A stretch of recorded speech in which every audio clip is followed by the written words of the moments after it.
wake up to a new morning, pop in a little nostalgia, just be kind and listen to the rewind. Hello, everybody, and welcome back to the Rewind. This is Keenan. And I'm Jonah. We are back. It has been another week, a long, long week. But you know what we did yesterday? We saw a great movie. But before we talk about that movie, Jonah, how was your week? It was a long week, but it was okay. It was productive, but it was long as fuck.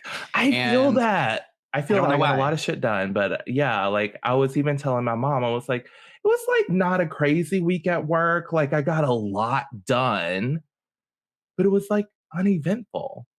Mm-hmm. I don't want to complain about it, but it was different. It was a week. Yeah, I mean, because we're like alive and stuff, blah, blah, blah. But like, it was long, productive, long. And now they're going to just get longer, right? Because the days are longer now with the spring forward, which I forgot to actually change my clocks. Who cares? Until anymore. right before this podcast Seriously, the only thing I have to do now is tell myself that my oven, like the clock on my oven, is not an hour and 10 minutes ahead. Now it's only 10 minutes ahead. I don't care. My phone does all the work for me. So like, I don't even think about it anymore. I don't know. I sleep with a face mask on, so the light's not going to be a thing for me. Same. Whatevs. Couple of bougie bitches with our face masks. I know. I'm like, my face mask. I can't even be bothered with natural light. Yes. My face mask and blackout curtains.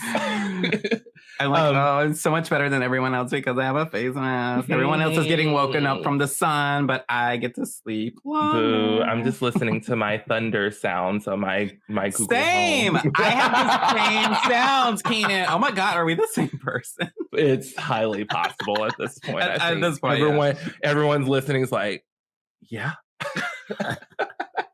Okay, so Jonah, you sent me a video earlier this week, and it was of cutie Sam Witwer talking about something. What was that video about?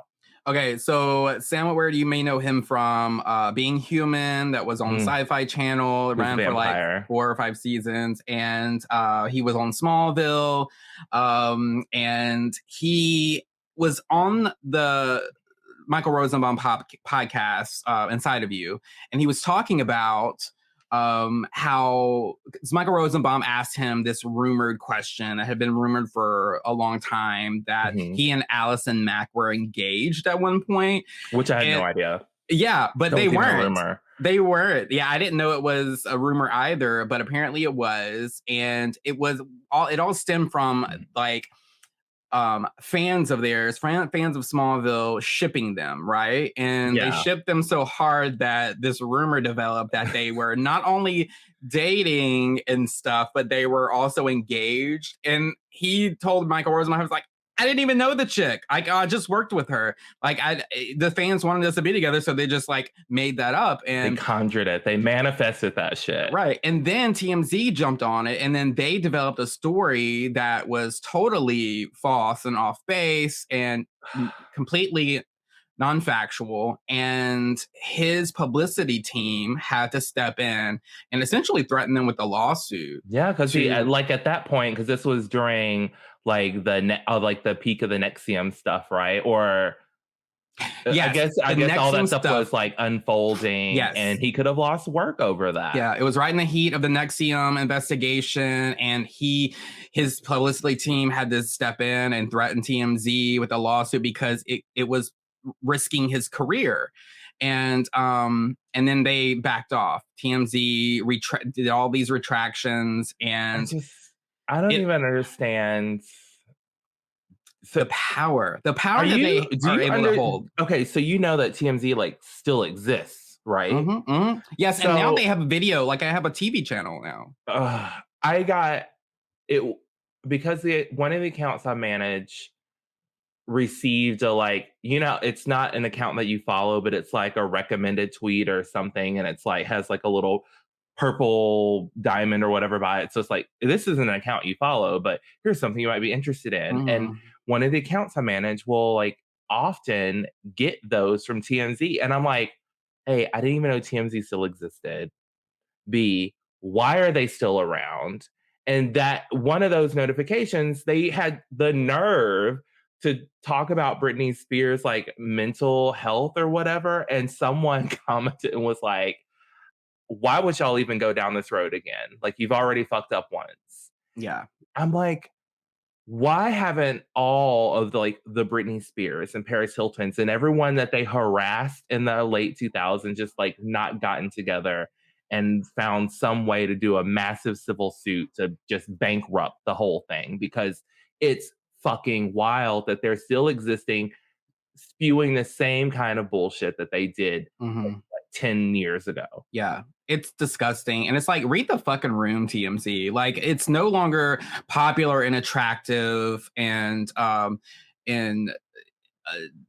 like ratings high to attack someone's mental health like this all over again. It's like they're repeating history and they think it's a clickbait thing. And it's like, no we're more than the clicks. We're more interested in taking you down.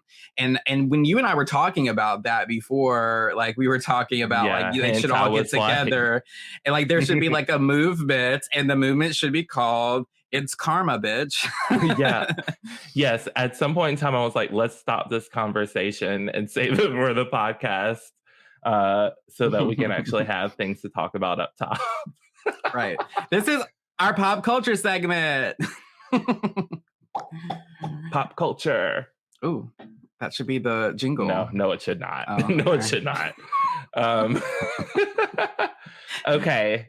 So with that being said, I just wanted to like rant about TMZ for a while because I'm like, how dare they still have the audacity to exist? This is wild to me. Yeah. And in a world where like we have direct live content from celebrities, like they are doing, streaming on whatever platform they have some way of going live to their fans. In this world, is TMZ even necessary? I do think they have built this empire or this brand around, empire is too strong of a word for them. I'm not giving them that much credit, but they have built this brand on like breaking raw like content or news stories, right? But when you have celebrities with a window into their lives now through social media, and they're basically giving you like a raw version of themselves to some degree, right. It's like, yeah, what is the point? Because a lot of times their statements are social media videos or tweets or whatever, and not like TMZ breaking. So I'm like, maybe TMZ should go on like a rebranding campaign and reevaluate their whole shtick. Yeah, maybe they should tell people that they need to just support local elections and get all these fucking be an actual productive people. media like outlet. I mean, Jonah, as two people with journalism degrees, I'm sure we're very much like, what? The look I just gave, because this pause will stay in, that look was strictly for people who watch this on YouTube. Yeah, our looks are just, and then maybe every now and then you'll get some clips on the socials, but that's fair. We're serving the looks for the YouTube viewers. Yes. So y'all, yesterday we went to the theater and we watched, the latest movie in this little franchise. Maybe you've heard of it, Scream. Are you familiar with a little like cult classic, Scream? A little cult classic. Yeah. It's Scream, and not just any Scream. Scream 6. We're 6 films in. Scream 6. I love how they did the whole like revamp or requel thing with like Scream, and then it, like they didn't call it Scream 5 really. Yeah. I thought that was funny. Yeah. I also really love the way the VI is like built into the M. I was very into that. I love when they can like build the numbers, or just like Ant-Man, which we didn't talk about it talk. Wow, what is wrong with my accent today? I'm all over kinds the of place. accents. We didn't talk about it during that movie, but you notice that like in Quantumania, Ant-Man is like in the middle of it. I don't know that I paid attention to that. Go look at Quantumania and you'll be like, oh shit. And it was because one day I think the first trailer that I saw for it, I caught it when it was like zooming in and you could see like the Ant-Man thing. I was like, oh shit, that's fun. I love that. But so we're today going to talk about Scream 6. All the spoilers. So spoilers ahead, y'all. I guess we'll go through all the facts and then we'll talk about our thoughts. Yes. So here's a little bit about the movie. Scream 6 is the latest installment of the slasher film franchise that started in 1996. The film serves as a sequel to Scream 2022. It was directed by Matt Bettinelli-Olpin and Tyler Gillett, with James Vanderbilt, Guy Busick, and Kevin Williamson serving as writers on the project. Production began in Canada in June of 2022. It was serving as a stand-in for New York City. I feel like they did a good job with that. It's not like I have been in New York a bunch of times, but I didn't feel like I wasn't in the city. And that fucking train scene, I was having flashbacks. No, they did a wonderful job of the setting. And like, honestly, to the point that at the end, when we were like sitting through credits, and Quebec popped up because they filmed in like Montreal. I was like, oh, I truly thought they filmed it all in New York, but I guess that holds up because that's how movies are done now. Movie magic. Okay. So it was officially announced on February 3rd of 2022. My birthday. Oh, it sure is. This is the second thing that we've covered. Oh, Santa Clarita Diet. Whenever I cover Santa Clarita Diet, that also like premiered on February 3rd, or dropped on Netflix. Oh, fun. What the fuck, man? I know. So they basically, for your birthday last year, they announced that this movie was coming. Such a good birthday. And then on March 18th of 2022, it was announced the film would be released on March 31st. But of course, we know it came out on the 10th of March, 2023, and we saw it yesterday as of the time of this recording. So about 4 hours ago, a Variety reported that this movie collected $44.5 million in its opening weekend, a scary good start for Paramount and Spyglass Media's longest running slasher series. I don't know why I said longest. That's not in the notes. Now, I want it to be the longest. If it is not, please let me know. This is just a little Easter egg it's not an Easter egg. It's just a little challenge for the listeners to send us. I think maybe Friday the 13th or Freddy has them beat. Are they both Paramount or Spyglass Media? Are you talking about, you're talking specifically about Paramount or Spyglass Media. Oh, yes. Well, yeah, I don't know. Because that's the way the sentence was phrased, Jonah. Oh, I'm sorry. The initial haul is frighteningly strong for the sixth installment in a franchise. Not only did it greatly improve upon the start of last year's hit reboot Scream, which scored with $30 million, but it crushed the series' opening weekend previously set by 2000's Scream 3 with $34 million. Scream 6 cost $35 million. So it easily will turn a profit on its theater run. Isn't that fun? They're making money already. I think that I had read one article that said it was the biggest earning weekend of any of the Screams to date. So I thought that was really cool. That is cool. I wonder if that's also adjusted for inflation. So the tomato rating on this, Jonah, is 75% on the tomato meter. The audience score is 93%, baby, and I fully agree. Mm-hmm. So, Jonah, why don't you hit us with that plot and some of these cast folk? In the words of Sarah Palin, you betcha. Oh my God, not Sarah Palin. How dare you quote her on this podcast?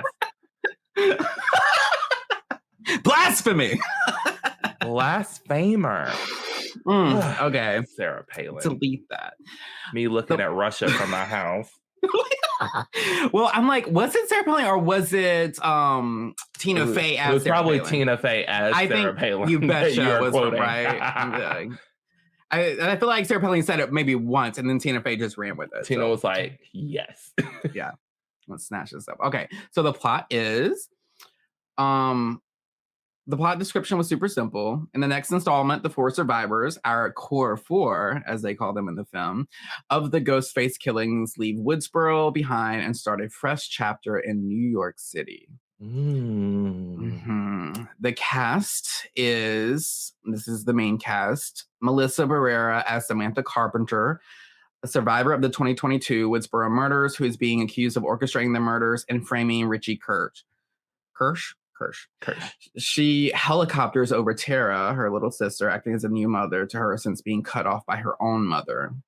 Jenna Ortega as Tara Carpenter, a survivor of the 2022 Woodsboro murders, who moved to New York City for college. She is desperate to live a normal life again and resents Sam helicoptering over her. She forms a romantic relationship with Chad. Oh. Speaking of Chad, Mason Gooding plays Chad Meeks Martin, a survivor of the Woodsboro murders from 2022, who also moved to New York City for college. He forms a romantic relationship with Tara and is roommates with Ethan Landry, a new character, and just barely escape. I think we should wait on that part.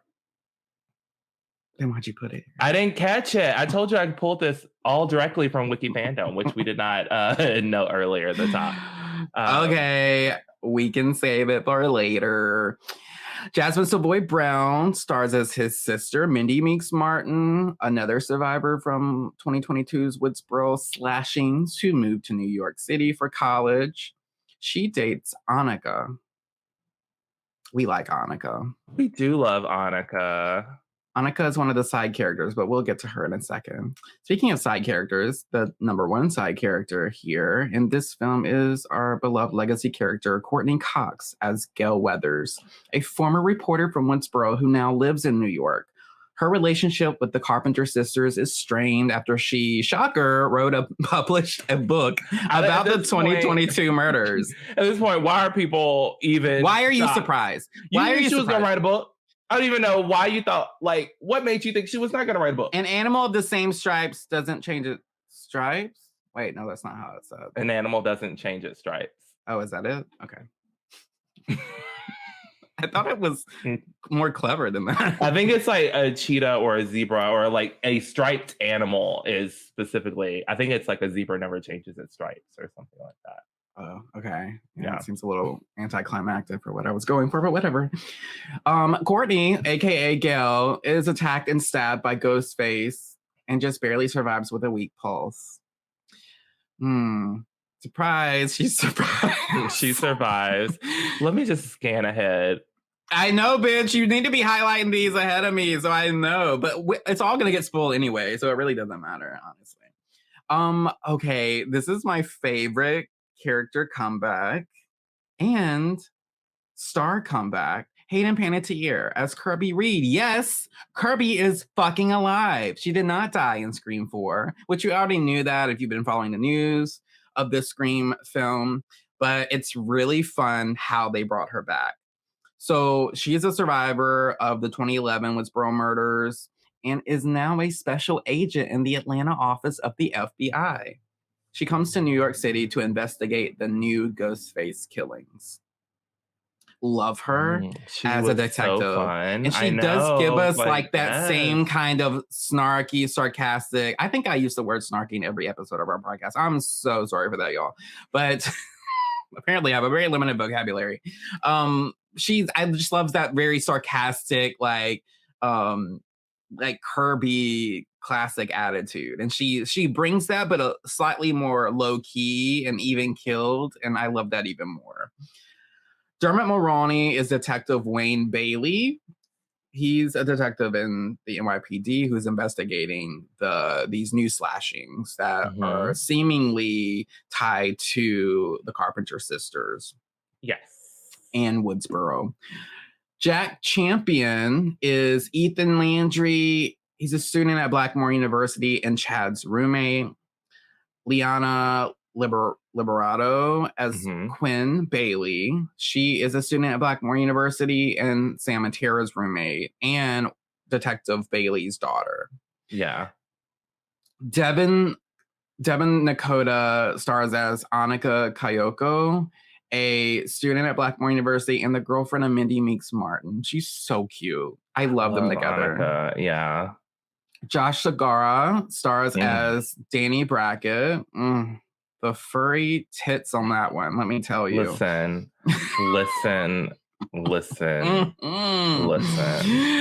My love for this man goes back to when he was Adrian Chase on Arrow. He looked so good.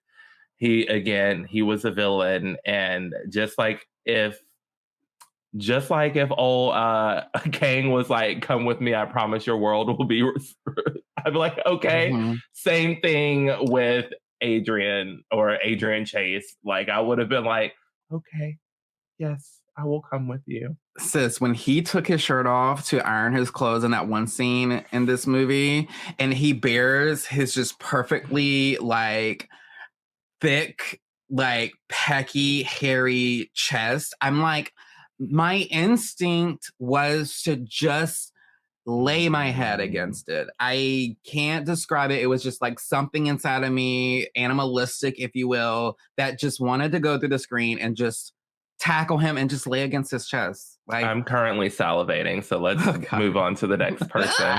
All right. Okay, so he's Sam Tarrant and Quinn's neighbor and Sam's secret boyfriend. Yeah, and he was in the last movie, right? Like, I'm not making that up. So he was technically a survivor, but was he like what was he in the last movie? He wasn't in the last movie. Are you sure? Yes, I'm 100% sure. You're recalling him from probably the first teaser trailer we saw, because that's when we clocked him for the first time being in this film, because that's when we looked up and you were like, oh, he's in She-Hulk and he was in Arrow and I love him so much.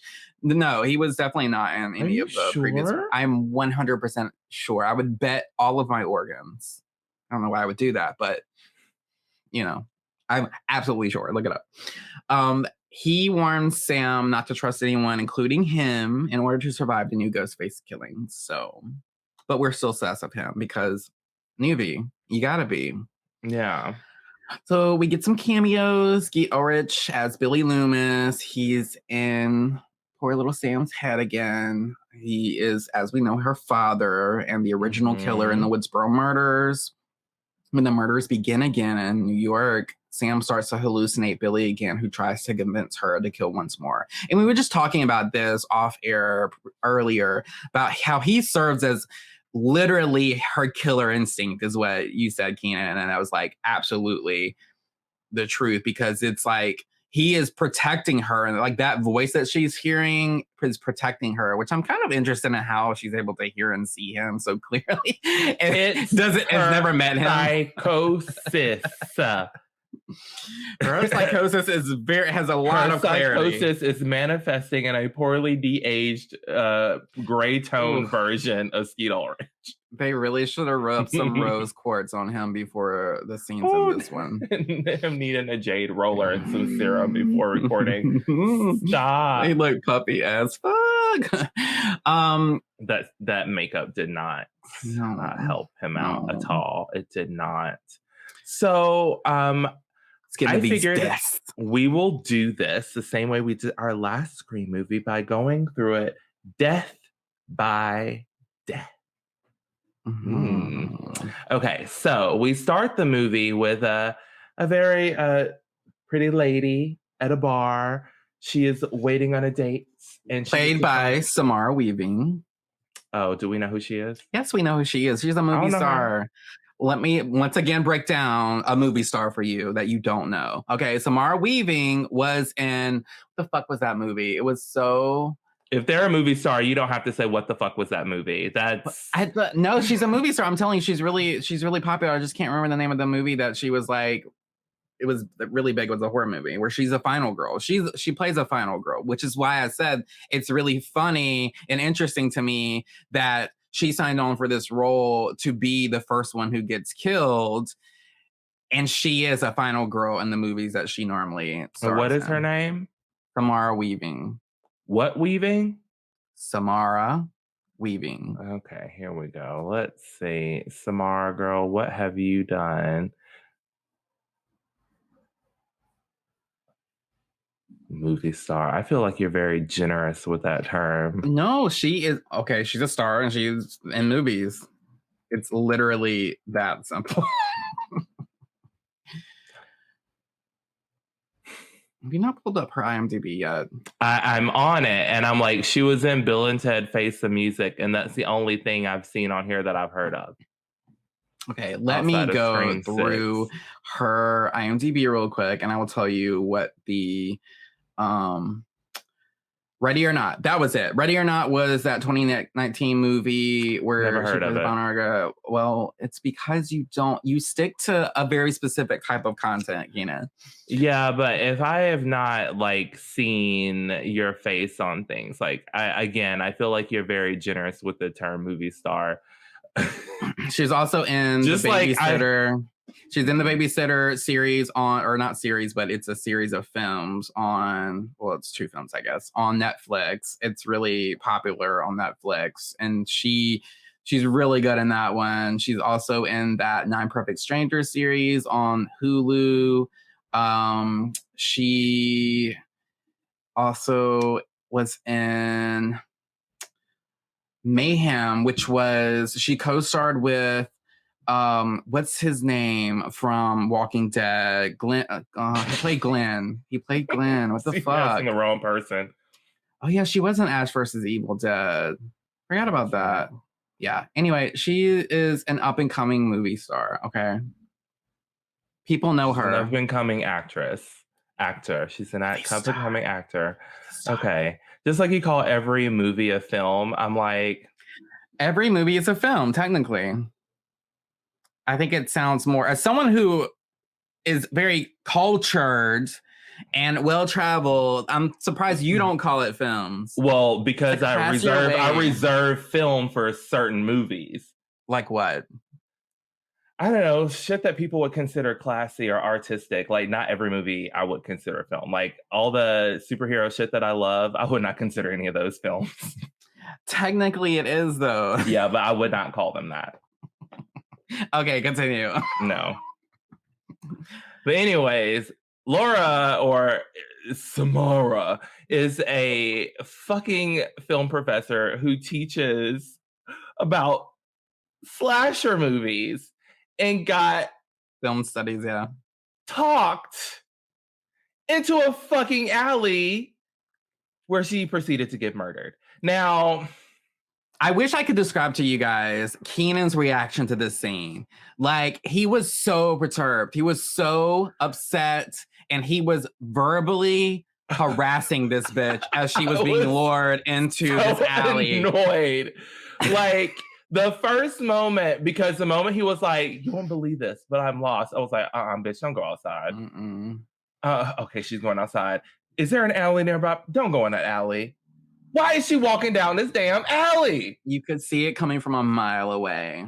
It was like, and then he's like, you teach this class, and and I'm like, yeah. He was roasting her for actually being a film studies professor and then allowing herself to like be fooled into following him down a dark alley. And I'm like, I mean, I'm sorry.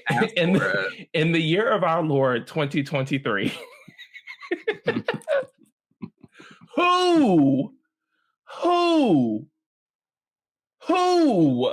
is falling for that shit? Not a damn one of us. With the popularity of true crime, like, you can't go anywhere.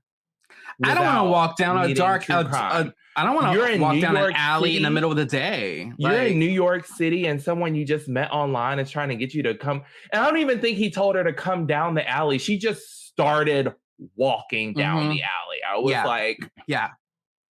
He didn't. That's why he was like, bitch, you were so easy. How dumb do you feel now? It hurts my soul so much. I was just like, I can't believe it. Well, anyway, hers more though. This is the very first Scream movie where we have a killer revealed like that.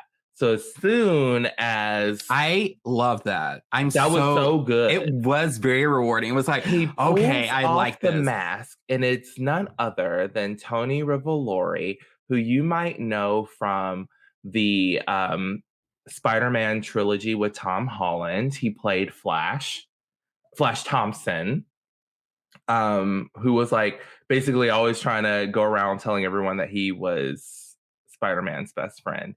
He was also in the most recent Disney Plus series, Willow, the Willow series. He had a really good role in it, and he was so good in that series. So I was excited to see his face because I was like, oh my God, is he everywhere now? He did look familiar to me, but he looked familiar in a way of like, I feel like I've met him in person. He looks like someone that I have seen in person. I don't know he if looks it's like just someone you know. Like, yes. He looks knowable. He looks he's very not, like, knowable is such a good word. Yeah. Yes. Yeah. He was very cute. I was like, oh, how adorable are you right now? Because he was so young. He was much younger in those Spider-Man movies. And I was just like, oh, look at you. You're growing up. Not you crushing on the first killer. I am not. Well, I think he's adorable. He was adorable in Willow. And his character was probably my favorite character on the series. He was good, or one of them anyway. Anyways, little old Tony. He does not last long at all. So it is quickly revealed when he gets back home that he had like a whole stab shrine, and there's like twin masks or like a space for a second mask because there's one already up, and he puts his like bloodstained mask back in, which was very upsetting to me. I'm like, wipe that off. What the fuck? Killers. He needed a little memory, a little bit of memorabilia, if you will, from the attack. And so then he gets a phone call from his boyfriend. I was like, not only do we have a person of color who's a killer, but a queer person of color who's a killer. I know. Representation. So that was funny. But essentially he receives a phone call from someone who says that it's his boyfriend, Greg. And Greg is annoyed because they were supposed to go kill the Carpenter sisters together. But old Tony couldn't wait, and he had to go out. And it was a very like gross but well done scene about like him killing someone for the first time. I was like, he's describing, and the way he's describing is very convincing because he's talking about how like with every slice or stab, she becomes less and less human. I'm like, oh God.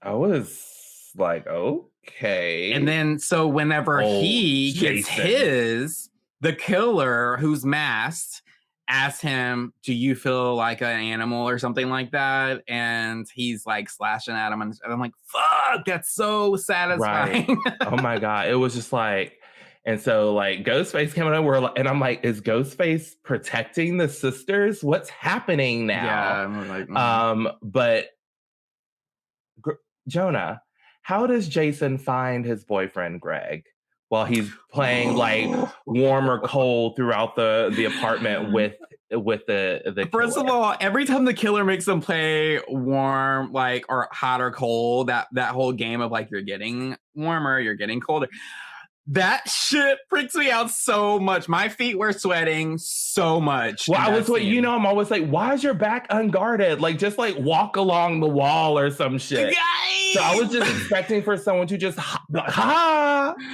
but like he gets him in the kitchen, and he's walking away from the kitchen, and he's like, colder, and so he backs up and he's like, warmer, and I was like, and so then he turns around and he walks towards the fridge, and so the camera's on the fridge, and then Keenan's like, fuck, what the fuck? and I'm like, I knew, wait, the killer can't fit in the fridge. So I expected, I will tell you this, I just expected to see a head. I thought that Greg's head was going to be in the refrigerator. But Jonah, what did Jason find when he opened the refrigerator? Much more than his head. His head, his arms, his legs, a torso. Like, he was hacked up. He was hacked the fuck up. And I'm like, what? That knife did not do all of that. What did he like, how much time did he have? And maybe you're right, John. Like, he probably killed Greg probably as soon as Jason left to go after Laura. That's why I think I was like, in my head, I was like, oh, I think Greg was technically the first person in this film to die because of the amount of work that would have taken. When you open that fridge, you see, I mean, there's a full-on Jeffrey Dahmer situation in that fridge. And I'm like, okay, that took some time and some muscle. Like, and then he manages to have energy after the fact to still hack up the boyfriend. I'm like, no, that was the first person to die. Old Greg, or no, Jason. Yeah. So wild. So yeah, and it turns out that Greg and Jason are friends of Richie, and they had to finish his movie. Jason. Oh, Jonah, all the way to the end. Right. No, not Greg like and Jason. No, that was their thing. They were like, we have to finish Richie's movie. Oh, did they mention that up top? They did. They did. That tells me that you missed another connector piece. Probably. We'll talk about it. We'll talk about it. So they had to finish. They wanted to they're Richie's friends. They wanted to finish his movie. But they went out and killed an innocent before I guess they were supposed to.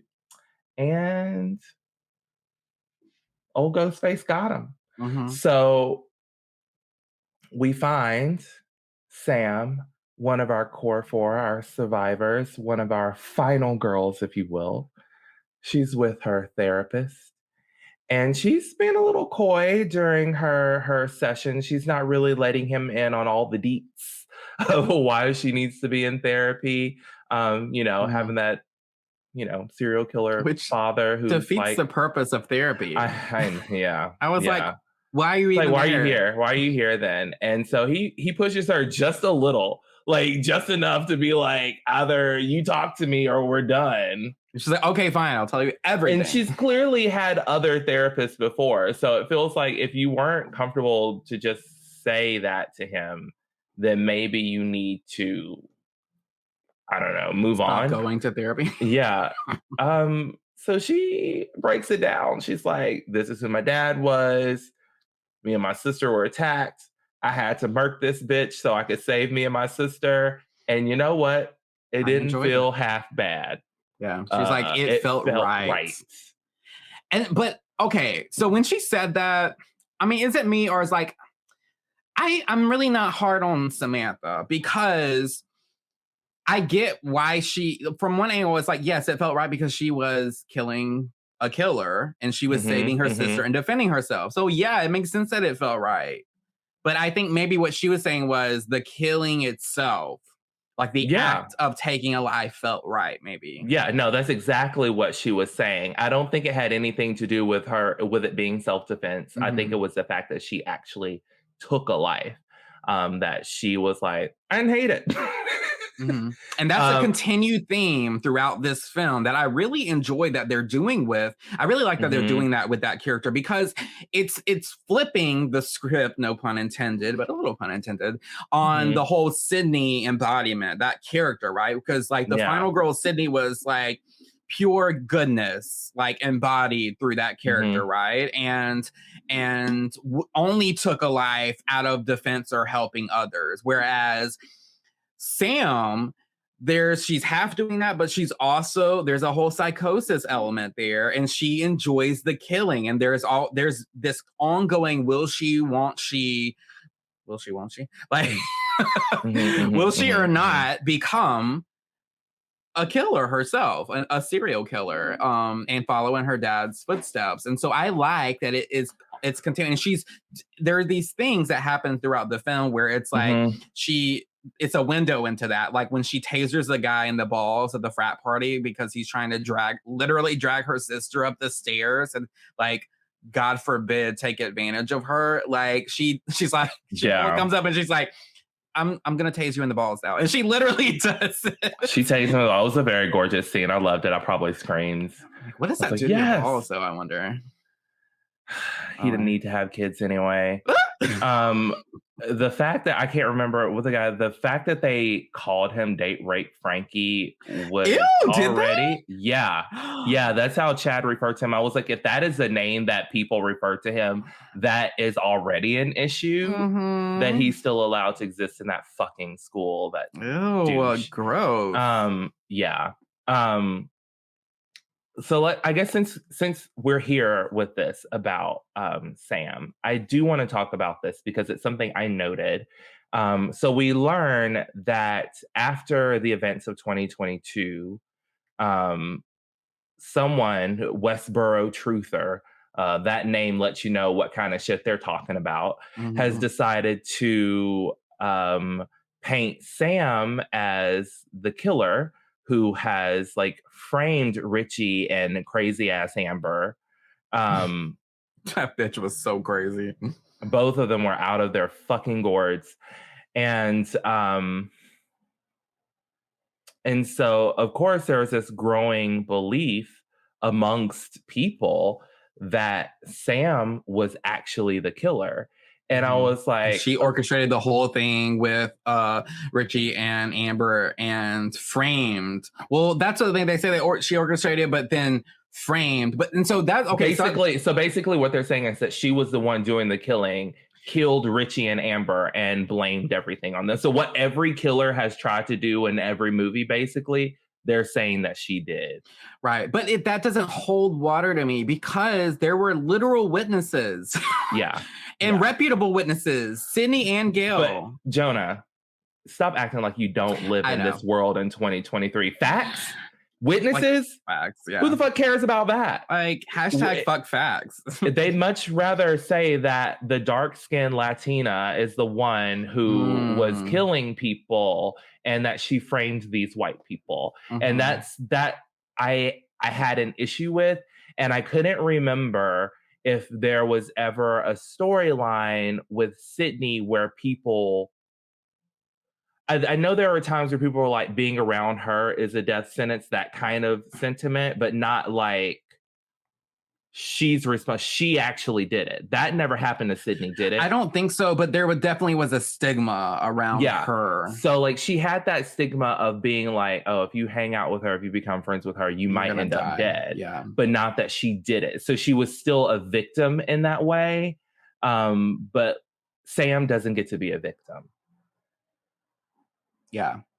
You know, yeah, like, it's very icky. And so that was really frustrating to me. Especially when you find out at the end who starts. Oh, and we'll get there. We'll get there. Y'all, I know we are all over the place. I promise. We're not even all over the place. I think we're doing what we set out to do because we're kind of like talking about these things. Well, anyways, long story short, she uses after some people get murdered and then they find... So the cops find the murders of Sam and Jason. They find that... Not Sam. Wow. Jason and Greg. They find that Sam's driver's license has been planted on the scene. And so Sam gets called to the police station. Actually, I have some deaths out of order because it's the bodega first and then the therapist. My bad. Right.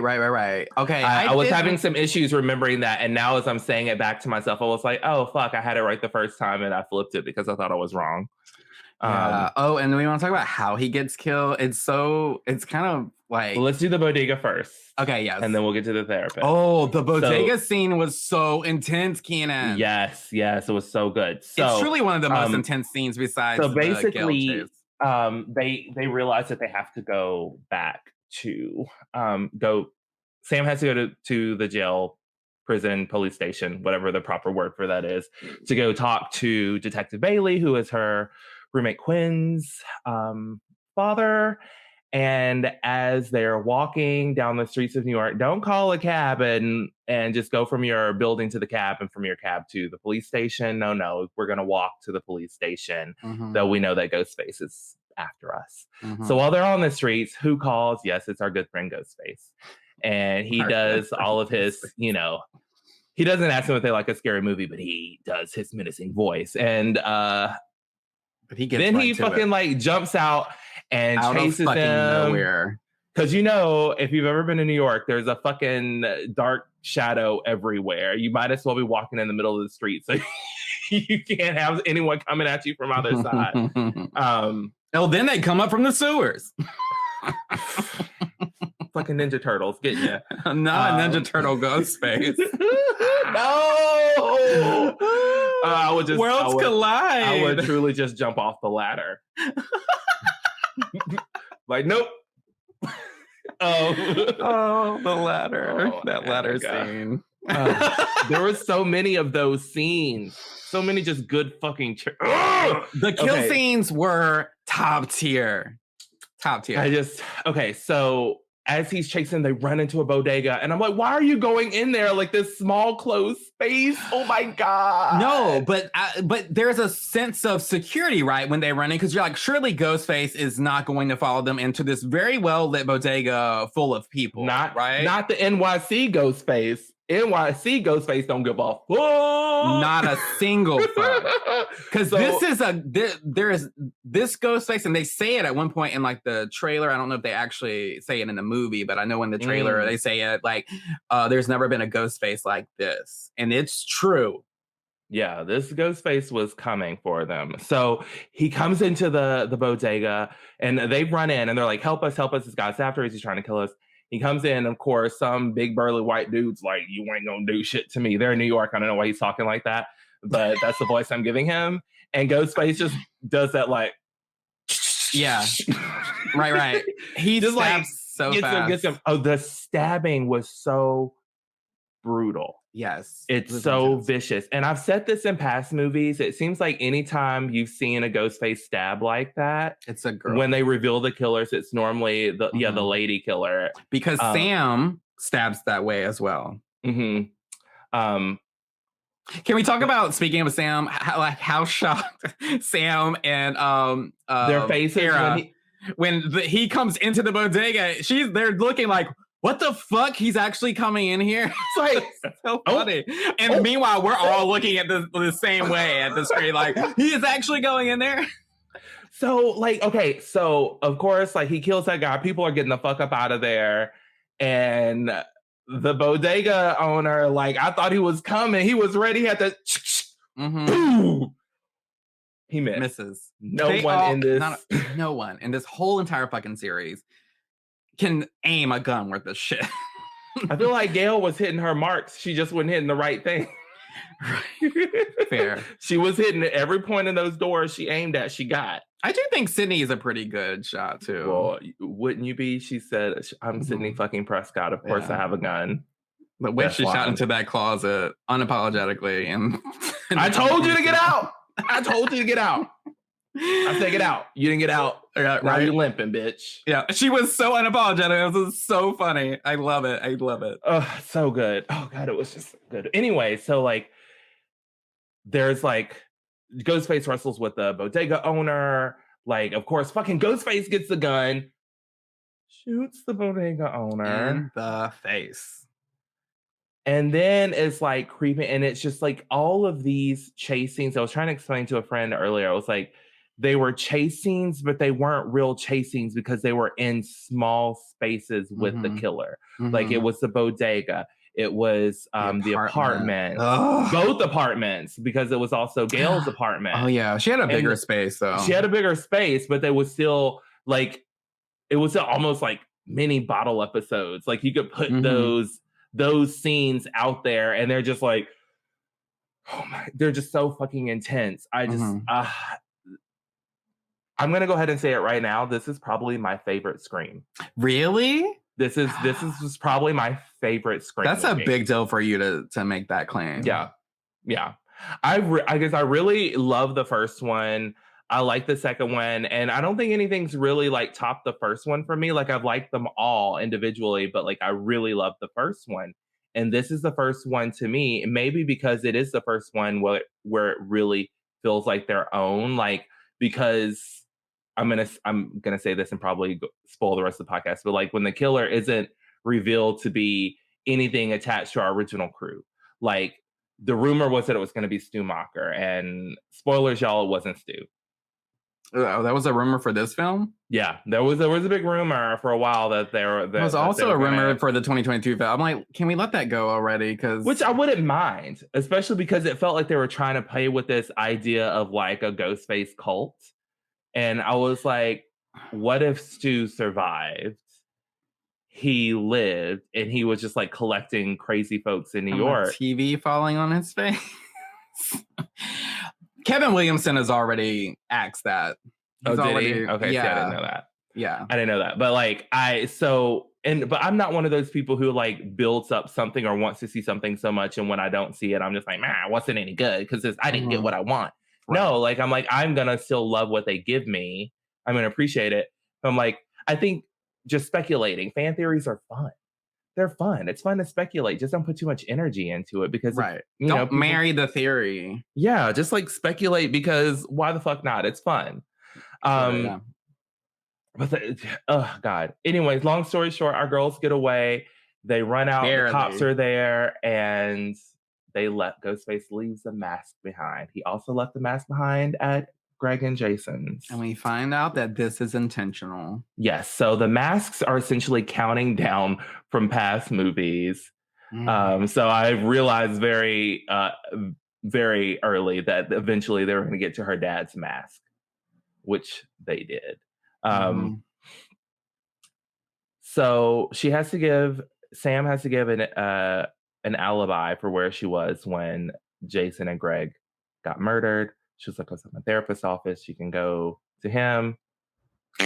Therapist is murdered. Yeah, he gets stabbed in the face, like in the cheekbone. Up that way? No, it's directly in, like straight, which is why I said it seems unlikely that he would die so immediately from that, because I feel like it should miss. Depending on what angle he goes in, it probably would have hit the brainstem. If he was able to sever that, then holla. Yeah, but the knife didn't go in all the way. I don't know, but he died fast. And we didn't need to see him alive for very much longer anyway. He was irrelevant. Sorry, Dr. Stone. Bye. Bye. He got. So then session is over. Our core four decide that they're gonna hunker down at Sam and Tara's apartment with their roommate Quinn, who I started feeling like shit was sus when the moment Tara left that jail, he didn't get his daughter out of that house. Same. Any police officer who knew what was going on with the Carpenters and knew that their child was living there, I would have like, either get to the station, get to our house, or I'm sending some people to get you and take you to a safe house or some shit. Like you are getting out of there. Yeah. But no, he didn't. And there wasn't even a like, no, Dad, I'm gonna stay and be with my friends. There was none of that. He just didn't do it. And then of course he did get like a longer. Didn't he get one of those like slow push menacing music faces when she left? Like, I don't remember. What you doing? I don't know. I may be making that part up in my head. If y'all have recently seen the movie, maybe adding that. If y'all say I'm editorializing a bit, if that didn't happen, y'all let me know. But in my mind, when she left the station, there was a point when there was a linger, and then I was like, oh, he's up to no good. Which I'm dropping it all over the world, y'all. Dropping all over the world, but we'll say it when we get there if y'all haven't figured it out yet. So back at the apartment, our core four is hanging out. Tara and Chad are realizing how much they like each other, and Mindy's like, "Why don't y'all kiss already?" Mindy's like, and they almost kiss, but like Quinn, fucking Quinn. That no, okay, that retroactively makes me more annoyed about that kiss. Anyways, y'all are like, can y'all please get to the point of this? Yeah, we should probably speed it up. Okay, so yeah, because we're at 57 minutes now, y'all. I'm so sorry. Let me take a deep breath, and here we go. So Ghostface shows up at the apartment. He is in Quinn's room, which of course we're like, this small ass New York apartment. How did he get in here? How long has he been in here? How has he been then able again, to hide? I also just watched not just watched, but during the season, this most recent season of fucking Only Murders in the Building. So I'm like, they got hidden doors in their apartment. What's going on? Mm-hmm. Whole ass maze. So, right. So, y'all let us know if you're watching Only Murders in the Building. It's good. There's a ladder scene. There is a ladder scene where half of the group is able to escape. The other half is still stuck. So Mindy, she gets like slashed in the arm, and like Annika gets gutted like a fish. And I don't know how this. Well, he stabs her and he twists. He didn't go up. He brings it up. Yes, he did. He brings it up. I was like, that seems very unlikely. No, he definitely did. And he goes up, not all the way, but he goes up enough to the point that I'm like, oh, she's done. She's done. But then she keeps living. And I'm like, what? Telling you. He went up with that knife, like far enough to where I was let like, us know if he went up. I'm letting you know. He went up. I'm telling you. Bitch, you've been editorializing the whole time, adding shit. Like, I'm telling you right now. Okay. Well, anyways, Annika didn't make it. Annika was trying to cross that ladder, and fucking Ghostface got on the other side. It was kind of comical how he was just shaking her around. He was just like on the ladder. I was like, this was kind of fun if I wasn't terrified of heights. Oh my God, it was so high up. And then poor Annika fell down. And not just enough to like hit the ground, but no, the side of her head hit the edge of the damn dumpster. Fucked up her whole ass face. Her super cute little face. That's all I could think whenever she hit the ground. They showed the close up of her fucked up face. I was like, oh, but she was so cute. But at the top of that scene, what do we see but like Quinn's stabbed up body thrown out the room that starts this epic Her throat was sliced. I could have sworn she had other stab marks too. Maybe she did, but her throat was sliced. At the end of the day, it was not Quinn. At the end of the day, it was not Quinn. But her poor boyfriend was sliced and diced in the bathroom. See, I don't know. I think it was Quinn. And then whenever the no, he said I got another. He said I got a fresh body to take her place. I know, but I think that happened whenever before the coroner and all of them showed up. I think it was really Quinn in the moment playing dead, but then before the coroner got there, they replaced the body, like swapped it out, because he was talking about you'd be surprised what you're able to get away with, like, you know, when you're a grieving father. I thought it was Quinn. Like, I thought she just went ahead and killed her. No, because there was someone else in there because of the pictures. That's right. We missed over that. Hot Josh Segarra was trying to let everyone know what. Not trying hard enough. Like, he could have been beating on that door, but could have thrown something at the window. When he called them and they were like fucking around with Sam's phone, and then she was like, I'll just call him back, and hung up. I was like, yeah. But what was wild was instead of texting them and saying, y'all, the killer's in your roommate's room, he took a picture and sent it. I know, that was so funny. I was like, I feel like that takes more effort.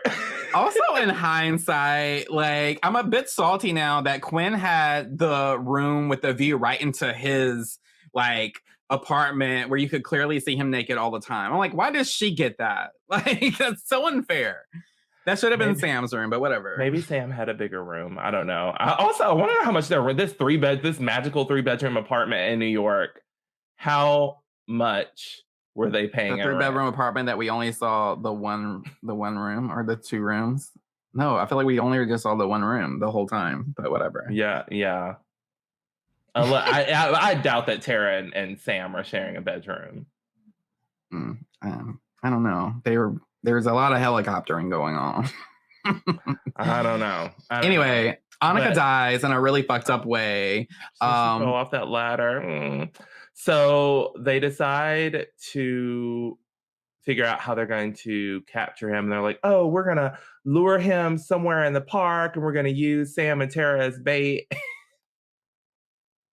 And Detective Bailey is just like really into this whole idea of like working with some kids to like literally kill He's like, a killer. They killed my daughter. No, I don't have any kids left. And I'm like, yeah, he was like, both of my kids. And we're like, other kid. Yeah. I thought that was like, why did they I feel like that was a slip. That was an intentional slip. I feel like the movies are now kind of like doing that because that happened with Richie in the last movie because he says something.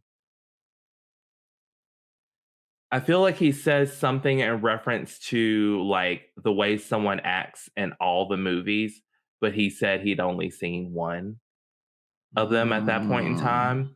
I can't remember the exact person he was calling. I can't remember if he was talking about Gail or Dewey but he was talking about someone and he said like they're not like this in the movies. When he had only seen one.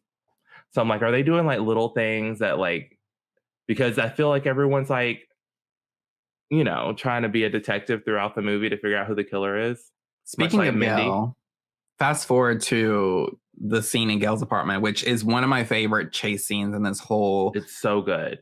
Franchise. So when they're trying to figure out, like, to lure him, what they find out is while they're over on this side of New York trying to trick Ghostface, he's all the way across town at Gail's fabulous fucking apartment. Yeah, they literally track him. There, and I'm like, oh, that's a fun little like ad. Because our friend Kirby, who we've not really talked about much, uses some fabulous FBI creative problem solving, aka I'm not going to say a Deus Ex Machina, but it was very much like I'm in the FBI, so I have access to this thing that I can do. So she tracks the phone number. She's like, I can do it in 15 seconds. And they track it. And she does. And they track it to Gail's. And Gail's reading or something. And then her boyfriend answers the phone.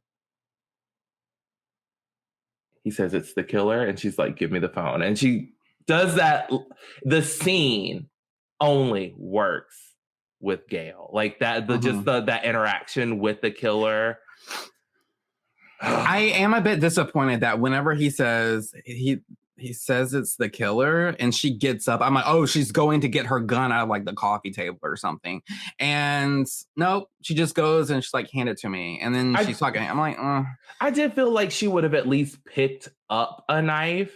But in the fact that she sent her boyfriend in another room to call the cops, I was just like, you of all people know. Well, she didn't send him into the other room. He went on his own accord, right? To go and because that's when Samantha. Oh, wait, no, he does. He does because Samantha is on the phone and calls them and he picks that up and he goes into another room. But I think he went into the other room to get his phone because you see the phone, like Sam calling and she glances down, but she's already on the phone with the killer. So it was one of those like, fuck, Sam's calling to let me know that they're coming for me. But when he got old Thomas Cadreau, Gail's man, who didn't have, his name was not spoken in the movie, but he had one on the fandom page. So his name was Thomas Cadreau. What if just a random fan just named him? They were like, this is his name tonight. So he got Ghostface. Ghostface goes, all those muscles didn't help. And she's like, yeah, you're telling me. Like, ooh. The shade of her own dead boyfriend. Like, damn, Gail. Like, damn, Gail. Savage. His body is still warm. Shit. Oh, it was wild. But it was just such a good scene. And again, it's the fact that they are doing these fucking intense scenes in these small spaces. And Gail was getting some good hits in. Some good. I thought you were about to say Gail was getting some good dick.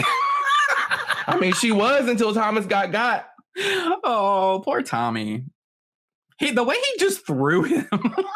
Okay. The killer just threw him through. And I was like, where did he throw him from? But it was through, I guess. But like when we find out who the killers are, I'm like, how? Which one of you are doing some feats of strength? And both y'all look scrumpty. Yes. Not even scrawny. Y'all look scrumpty. Mm-hmm. I don't even know. It's wild. It was, anyways. So Thomas gets got. There's a great chase. Gail finally makes her way into the bedroom, and after a few fumbles, she gets that gun safe open and just unfucking loads into the door. Fights her ass off. She did not pull a Sydney from the she didn't get anybody through the door this go round. I did think that she was gonna have like accidentally shot someone. I did too. I truly expected. I thought maybe it would be the detective, because at that point I wasn't fully sus of the detective, but I was like, it's gonna be someone, and it wasn't. But then like we were both thinking he's gonna come around from the back. We don't know how he's gonna come around from the back, but he's gonna come around from behind her. And that didn't happen either. But I think that's the purpose of these scenes, right? Is to keep you guessing, where the fuck is he gonna come from next? Right. They're like, we know you've been here for these last 5 movies, and we think that you think that what's about to happen, but you know what? No, you don't. No, you don't. And they did. They kept us guessing. They kept us guessing until that final act, when we're all lured in, and we think we all have gotten to the point where we're like, oh, fuck, it's Kirby. Damn, it's Kirby. I don't want it to be Kirby, because they do this setup in the previous scene that makes you think that Kirby is crazy. But then we also have to look at our source of someone who we had suspected to be suspicious. We suspected to be sus. Yeah, but I'm not saying this to like, oh, bravo me, but like I really didn't ever suspect Kirby, because they made such a point to do that, right? To cast suspicion on her, and they did it a little bit too early, and also it's like, we know how these films work. You're not going to see the twist coming, and neither are the characters. So if they think they have figured it out of who it is, then that person's automatically disqualified as the killer, as far as I'm concerned, according to the rules of this film, the unofficial rules, not the rules that they actually discuss in the film, but the rules that we know, that we're privy to as fans and audience members. Once they think they figured it out, like, okay, well then that person's not the killer. So I did, and they were trying too hard to like frame her as that. I don't even think they were, though. Like, you get the one time where maybe that was when the dad had that lingering shot when she leaves and he goes, get all the information you can. Yeah. But then also, again, whenever she brings them in and she says, I've already like canvassed the area, I've cleared it, and then there's a close-up and a slight zoom in a little bit on Kirby, and then she looks kind of to that side, sort of suspiciously. Yes. Okay, yeah, that did happen. That was a scene. Yeah. Well, so it was just a little bit much, but and then we get this reveal of who our killers really are. So, as you've heard us alluding, it's the father, Detective Bailey, did orchestrate everything.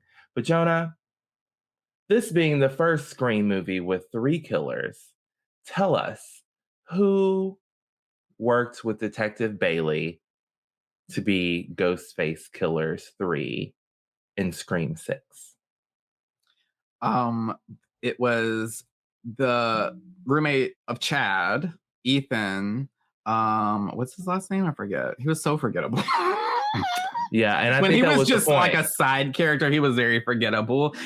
Ethan Landry, who Mindy had called from the beginning. She's like, you're fucking Ghostface. It's somebody she never let up on it. Through her attack on the train that we didn't talk about. Oh, that fucking intense ass train, which the trailer cut to make us think they were all together. But it turns out that no, Mindy got on the train after them. Now, on a different train, this is what's frustrating to me, because I have led groups through cities using public transit. And the rule is, if one person misses the train, if there's enough time, we're all getting off at the next stop and we'll wait for that person.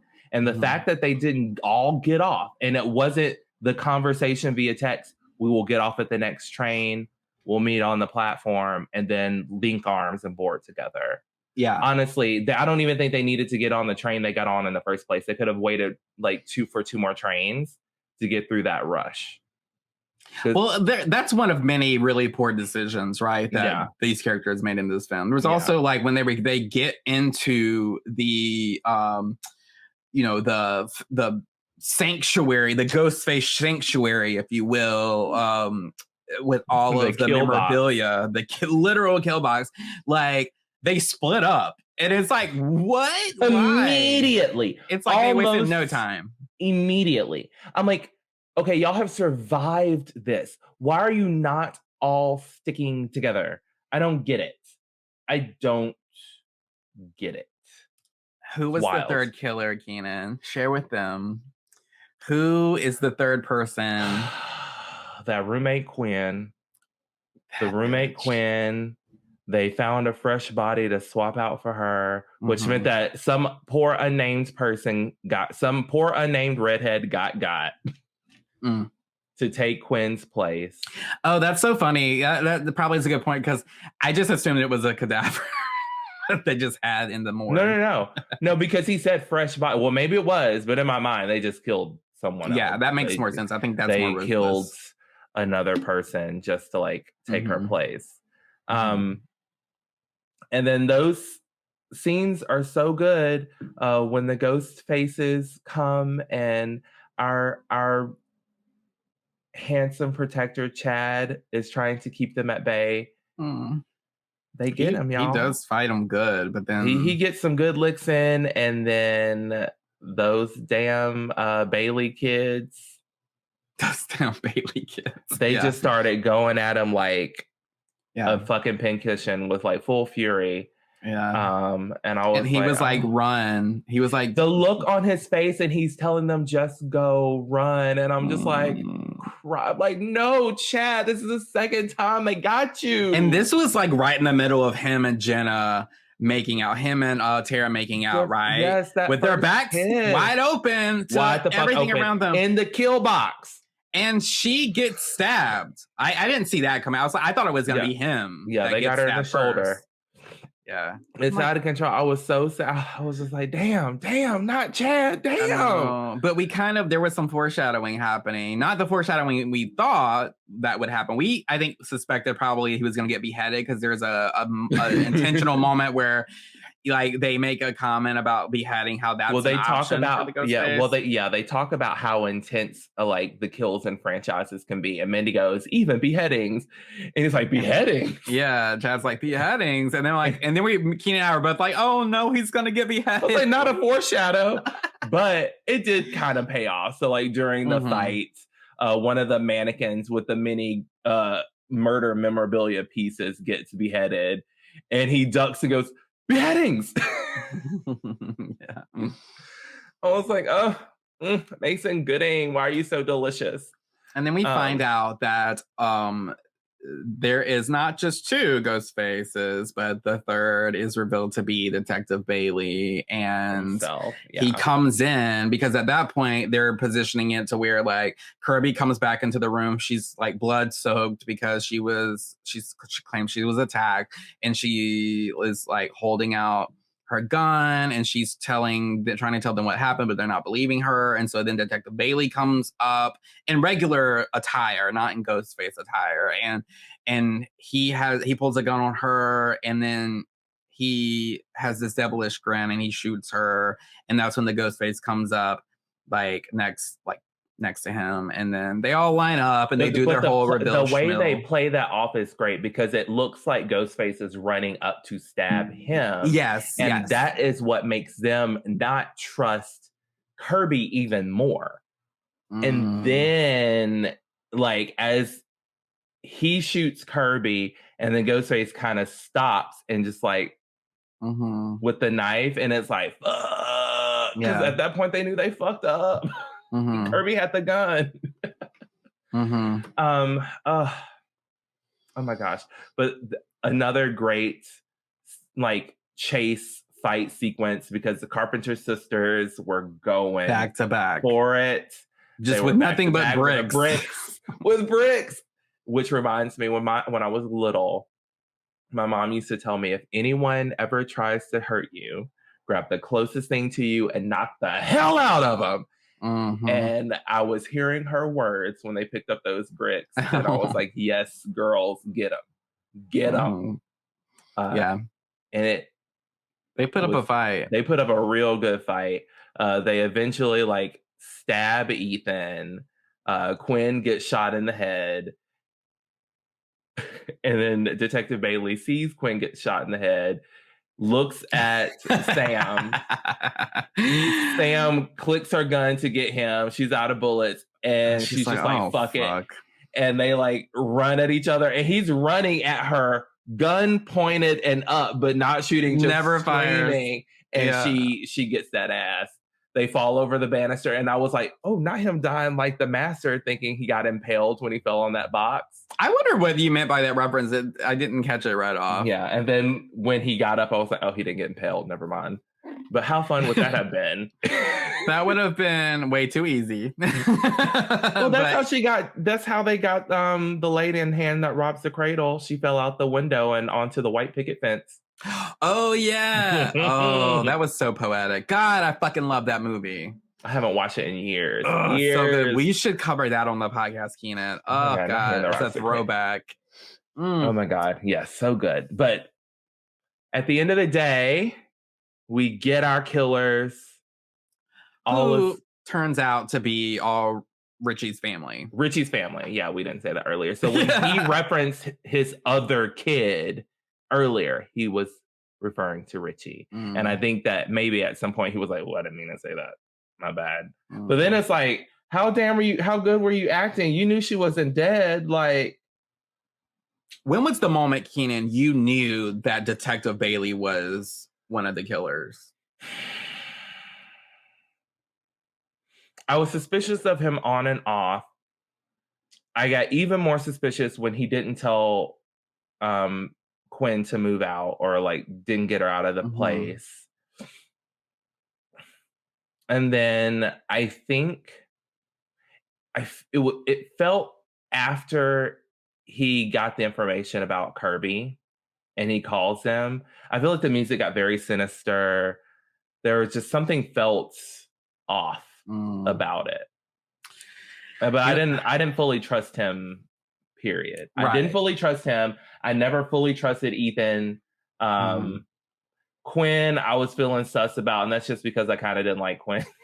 Yeah. I didn't like her in general. But damn, when I tell you I can see like Josh Segarra in the last movie, like I am so salty that he wasn't. Like I thought he was very much like the detective was in Scream 3 that ended up with, or was he in the college one? He was in Scream 3. That ended up being Sydney's husband. Like I thought it was that kind of situation. Like he was a cop in the last one. But no. That was wrong. So is he a cop in this movie? No, he's just a neighbor. But he does give cop vibes, doesn't he? Well, that and like it seems like every time he showed up, there were cops with him. Because I mean, I think he brought them there. Okay. No, he wasn't a cop. But I really thought it was a cop. By the way, I realized that this 80 times already. Josh Segarra is fucking hot and so delicious. Hot. I realized Detective Bailey was the killer whenever he said they're in the warehouse. They discover the warehouse with Gil, and they're all looking at all the memorabilia, and then he goes out of his way to say this throwaway line out of nowhere. You've all been through so much. And it was just like, what was the point of You that? did go like, what was the point of that line? Yeah, I was like, that was when I was like, okay, he is not to be trusted at all. At all from here. I will not be surprised if he turns out to be the killer. And then he did. Yeah, there was just something. He just didn't, just like everything. Like knowing, first of all, if you're a police officer and you know what happened to your roommates, your kids' roommates, like it would have felt better for me if there were a couple of times where he was like, you got to get out of that apartment. Yeah. No, that was hella suspicious for real. Yeah. You got to get out of that apartment. But yeah. Our core four survived. Our core four, along with Kirby. Kirby made it. Gail made it, though her pulse was weak, as we said earlier, but Gail made it. And when I tell you Gail's fight was a good one. Oh my God. It was probably one of my favorite scenes. At what point did you know she wasn't going to die though? Oh, I think up until she was. I think probably up until the lady said her pulse is faint. Like, we got to get going. I was like, oh, she's gonna make it. Yeah, I realized that when she said, tell Sydney he didn't get me, and I was like, and because I made that comment of like, when I made that comment, I was like, I made the comment, I was like, okay, but he kind of did, and then I was like, wait, why would they put that in there if she's just gonna die? Because that's dumb. And I was like, oh no, she's gonna live, because that was sort of her foreshadowing her own survival in a way. Yeah. But she made it, and I wrote Gail off. I thought she was gone. I thought it was going to be Gail and one of the Meeks twins. Yeah, no, we talked about it literally walking into the theater, and I was like, who do you think's going to die? And you had said that, and I was like, oh, Gail's definitely out of here. Like, we both wrote her off so fast. I think we wrote her off. Well, you wrote her off in the last film, right? Like, I did. I didn't think she was coming back. I was like, you were really determined for no, because I was like, for me, it was like, whose career was at the point where I don't need this movie right now. Like, I'm good. And I feel like Courtney has been kind of coming back, or on some sort of a comeback. I don't think she went anywhere. She's been consistently working since Friends, Cougar Town, Dirt. Now she's in another show. Had a bit of time between them, didn't they?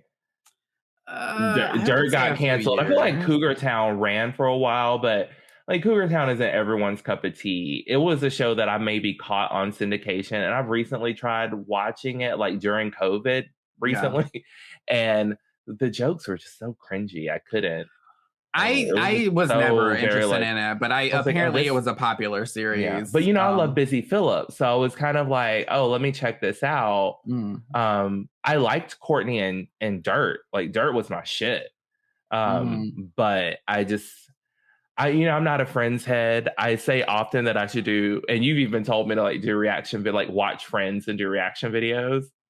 But I'm just like, I kind of like being able to say, I've never seen an episode of Friends. She's on some supernatural series now on like Showtime or Stars or something too, where she's in Stars. Her house is haunted or something, and I forget what it's called, but I keep wanting to check it out because it does look interesting. But yeah, no, she's working and thriving now. But I want to point this out. How fucked up is it that whenever they were unmasking the ghost faces and there was one left, and they like Detective Baylor, whoever says it, leaves just one more, and Samantha's like, Mindy? Right? I was like, there's no one else. There's no one else. But at that point, I was like, it has to be Quinn. I really was like, it has to be Quinn. I was like, Mindy, that's so insulting. I screamed because I was like, fuck, not Mindy. Did you think it was Mindy? It was, I had a moment where I was like, no. Yeah. No, it can't be Mindy. I don't think I saw Quinn. But then it was coming. Like, could it be? I don't think I saw Quinn coming. And then honestly, part of me thought it was going to be Josh Segarra. I thought it was going to be him. And then I saw that red hair fall out from under that hood, and I was like, God, yeah, not her. The crazy friend again. And we know it wasn't going to be Annika. Annika wasn't coming back from. We saw technically all of the stuff that happened to Quinn was off screen. Annika, we saw all of it, and she just died too fast. When in hindsight, she just died too fast. And then the whole struggle, the sound of the struggle. I'm not even going to say that, because if you think about it, think of how long he was yelling into the window. Then from him yelling into the window to trying to get their attention, and then calling her. And then the time it took him to probably find his phone, take the picture, and send it. There was plenty of time for everything to happen to her to happen. Yeah. But Yes. So, okay, twofold. So with that point. And the murder, what we heard was probably the boyfriend getting killed. Yeah. From that point of view, yes, it took almost too long for her to die from that point of view, because really this ghost face would have hacked her up instantly and been done with it. But they made a point to drag it out with the sound of the struggling from the other room. But then what we see of her death was very quick. Like, we don't even see her, like, really her death. We just see him throw her into the room on top of, and I was like, I don't know. I didn't think that she was the killer at that point, but I was just like, it was anticlimactic, because I really expected her to have a bigger death scene, you know? I didn't. The slut always does, though. I didn't expect her to. I honestly expected her to die sooner. She was not a character that I was truly interested in, and I felt like she was going to be gone. Yeah. I mean, I wasn't interested in her, but the slut always gets a bigger death scene, and I just was kind of surprised. Sex positive. Ugh, whatever. Slut. We all are a little slutty. Slut is a thing. I was like, don't make me call you out. So what was your standout moment, Jonah, in this movie? I would say it's between the bodega, because of the sheer, like, surprise and intensity of that scene. That's the moment we really realized. Ooh, I kind of have three, though. Okay, backing up. The first killer reveal I just really appreciated that. Whenever Jason, like, is revealed to be the killer, I'm like, oh, I like this. I'm like, what are they gonna do? And then they see him. He turns from killer to victim. I love that. And then we see he had a connection to Tara, that he knew her. I'm like, oh, what's happening? Oh, that was such a good reveal too, because for some reason I was like, he's gonna know Tara somehow. Like, I knew that was coming, but I'm glad that they showed us. Yeah, I love that they gave us that right out of the gate. Then I would say the bodega scene. That was fun and intense as fuck. But then the Gale chase scene was truly one of the best chase scenes in the franchise. I would rival that with Sarah Michelle Gellar's Cece chase scene. Okay, Cece was Scream 2. Yes. Right? Okay. That's so funny that you say that, because I was gonna say Gale chase scene or Helen Shivers from I Know What You Did Last Summer. Oh, you're talking about a totally different franchise. Oh, well. Yeah, whole different franchise. Like Helen or Gale Scream 6. Those are good ones. Those are real good ones. So hard. They both give you so much and different things. Like, and you both get another side. You get two side deaths with the Helen Shivers chase scene. But then, like, with Gale, you get the one. But yeah, in terms of intensity, for sure, they are like this and this. But I don't know, Keenan. Ooh, I think I found the poll for this episode. Which scene was the most intense? The Gale chase scene from Scream 6 or the Helen Shivers chase scene from I Know What You Did Last Summer? Oh my God, they're just both so good. Yeah, they're intense for different reasons. Yeah. That it's just really hard to say which one has you by the throat more. I know. Well, for me, Dude getting tased in the balls was pretty classic. That was so good. Fun. That was good, because that whole party scene, I just felt so gross. Yeah, I hate those frat scenes. It's so overdone too. I'm trying to think too. I feel like the Core 4 apartment chase was so good, because it was so cramped. It was such a small amount of room. They had to do everything they had to do in. And then just the intensity of having to cross the ladder, like from one building to another over, I don't know, they were like 4 or 5 floors up. And it's just like a straight drop in an alley. So if the fall didn't get you, there was probably another ghost face down there to get you, you know?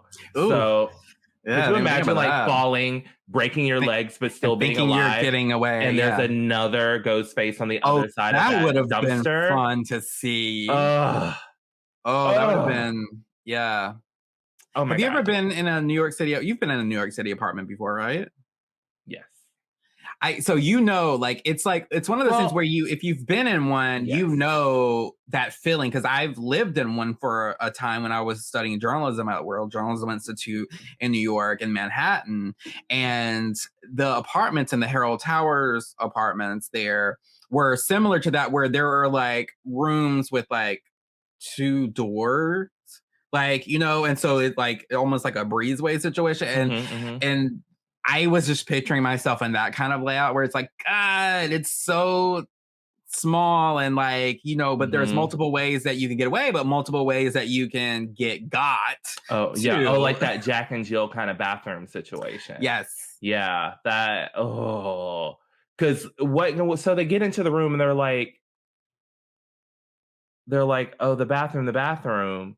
Like, you know that there was a Jack and Jill bathroom situation. Why was the other door not secure at the moment y'all flew in there? Like, well, how about whenever Mindy runs in there and then she gets totally distracted from closing the bathroom door and locking the killer out by the dead body, like Quinn's boyfriend or her fuck buddy or whatever, he was in the toilet, on the toilet, in the tub, sliced up. It looked like he was diced. It looked like pieces to me. Yeah, the thud that we heard, I think that was that.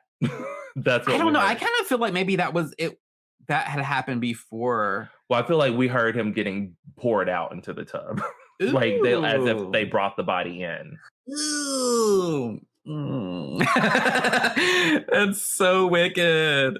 Well, they were wicked people. Yeah. But good. Yeah, that was that apartment scene was so good. And it was weird because I'm like, I know, so we have to separate because the amount of space that we have to work with. And so Chad and Tara end up outside, but it's almost as if they're like, okay, y'all don't have to be in this scene. Because at some point they realize that they're running out of the building or running downstairs, like they're not with us. And they go back upstairs. But then that's it. We don't see them again. Yeah. Yeah. The only thing about that scene that kind of, I was just like, but disconnect. Where? Because it's like, if they go back into the apartment, they could easily like be in danger again. Or they see them banging on the door, but I'm like, why are you banging on the door? Like the killer's right on the other side. Or you would have at least thought that by that point, Josh Segarra would have like come out of his apartment and also been beating on the door. We're not even calling him by his character name. I honestly don't remember it. Danny. It's Danny. Danny. I'm just surprised that he didn't come out. But anyways. Yeah. Gosh, that was so good. But then if he hadn't, they would have died. That's true. They wouldn't have made it out. Unless everybody had gone back inside and he was like, I have a ladder. You know, like they could have gotten there. But I just feel like those two characters were just kind of like, okay, we're not going to do anything with them. Or again, that second ghost face that could have been outside. You know, like, yeah. I'm like, what happened in that period of time? Were they beating? They could have been beating on the door the entire time because Ghostface eventually leaves the apartment after he flips the ladder. Yeah. Yeah, and I don't know at what point we meet up with them after that. Yeah, I don't remember what the next scene is, but I will tell you how they could have avoided all of this. If they all had just roomed together. If the core four had just roomed together. Sense to me that they go out and they find 2 randos to live with. Which again, okay, first of all, Tara, your driver's license was missing. How long has it been missing? Because was it? Yeah, they taken her driver's license and left it at the scene of the crime. And then her dad, when she's at Samantha's. Who did I say? Tara? Yeah. I meant Samantha. Okay. So it's like, okay, so your driver's license is missing. Quinn's dad even says if they got your driver's license, it has to be someone close to you. Mm-hmm. Plus, all the knives were missing. All the knives from the were missing kitchen. when he got in, when the ghost face got in. And that is why I keep some knives hidden in my apartment. Don't come for me. Yeah, same.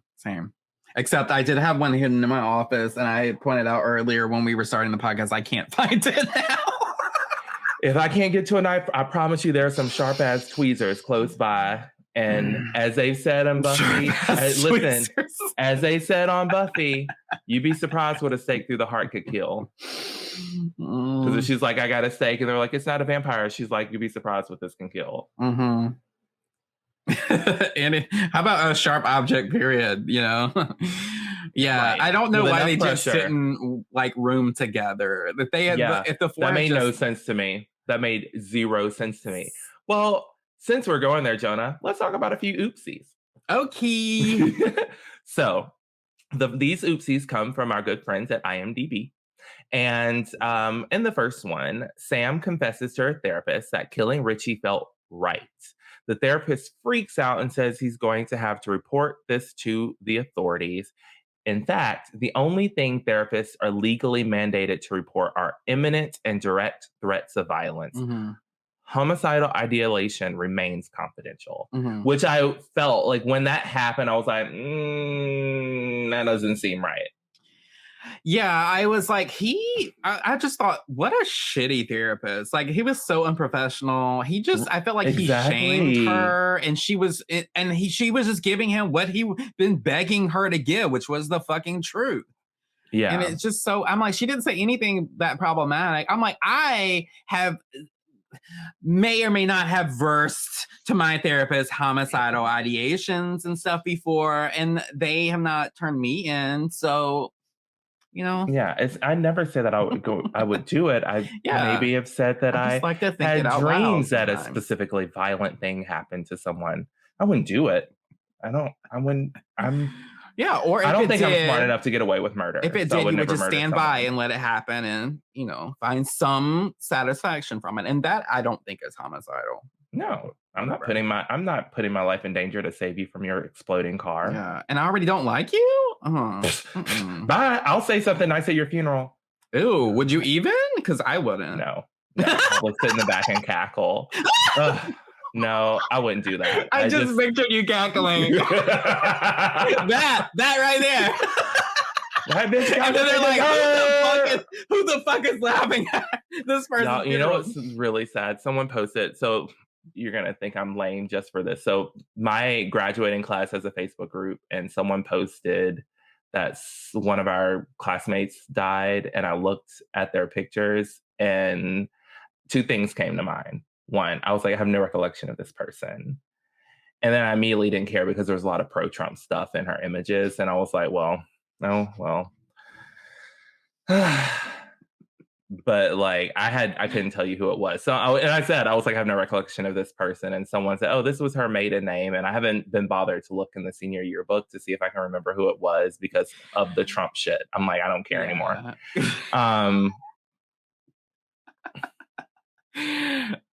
I mean, it also was a long time ago. Like high school is a long time ago for us. So yeah. Well, there are people from my high school that I truly enjoyed, and there's several that I did not care for at all. Very, very few that I actually enjoy from my high school. But I've only been to my 10-year reunion. We've had a 20 since, and it was last year.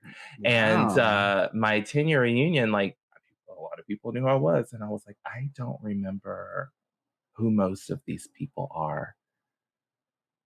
But some of them just got older and they look different. Yeah.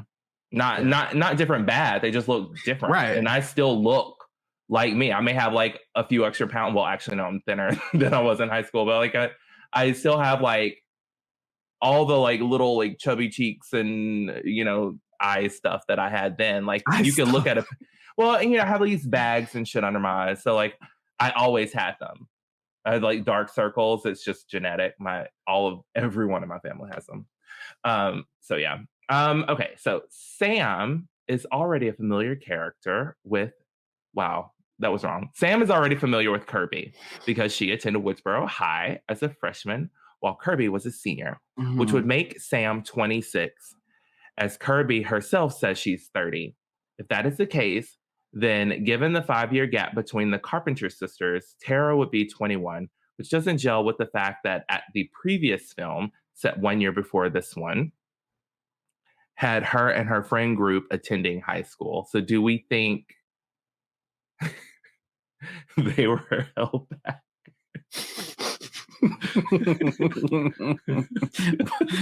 Well, I mean, the way that a few years is set up, like, what if they all just stay back together because they were like the core four?